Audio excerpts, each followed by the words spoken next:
SC ST మైనార్టీలు వాస్తవం Congress party ఓటర్లు. కాంగ్రెస్ పార్టీ నుంచి బయటపడి ప్రాంతీయ పార్టీలు పెట్టుకున్నటువంటి చోట్ల వాళ్ళు అటుకి టర్న్ అయిపోయారు. మన బెంగాల్లో మమతా బెనర్జీకి, మహారాష్ట్రలో మాత్రం ఎస్సీ ఎస్టీలు కాంగ్రెస్తోనే ఉన్నారు. అక్కడ ఉన్నటువంటి అగ్రకులాలు మాత్రం ఎన్సీపీ వైపుకి వెళ్ళినాయి.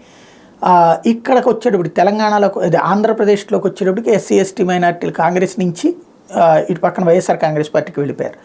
తెలంగాణలో క్రిందటిసారి SC ST majority last 10 years నుంచి కూడా బీఆర్ఎస్కి ఉంది. మొన్నటిసారి ఎస్సీ ఎస్టీ ఓట్లు గట్టిగానే కాంగ్రెస్ పార్టీకి పడ్డాయి. అంటే ఎస్టీల్లో కాంగ్రెస్ గట్టిగానే పడుతుంది, ఎస్సీల్లో కూడా బీఆర్ఎస్కి పోటీ ఇవ్వగలుగుతుంది ఆ 2 సెగ్మెంట్లోనే. ఇప్పుడు వాళ్ళతో పాటుగా బీసీలు వీళ్ళందరి నుంచి సామాజిక వర్గాల లబ్ధి కోసం, ప్రయోజనం పొందడం కోసమని ప్రైవేట్ యూనివర్సిటీల్లో రిజర్వేషన్లు అన్నటువంటి అంశం పరిశీలిస్తుందట రేవంత్ సర్కార్. ఇది ప్రస్తుతం ప్రచారంలోకి వచ్చినటువంటి విషయం. ఎంతవరకు వాస్తవం తెలియదు. రాజ్యాంగం ప్రకారం అయితే కుదరదు, ప్రైవేట్ సంస్థలు రిజర్వేషన్లు అనేటువంటిది కుదరదు.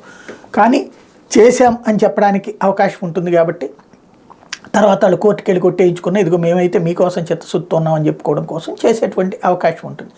అది చేయబోతున్నారా లేదా? ప్రైవేట్ యూనివర్సిటీల్లో రిజర్వేషన్ విధానానికి సంబంధించినటువంటి కసరత్తు, దానికోసం అవసరమైతే చట్టాన్ని చేసేందుకు ప్రిపేర్ అవుతున్నారన్నటువంటి మాట వినబడుతుంది. ఏం జరుగుతుందో చూడాలి.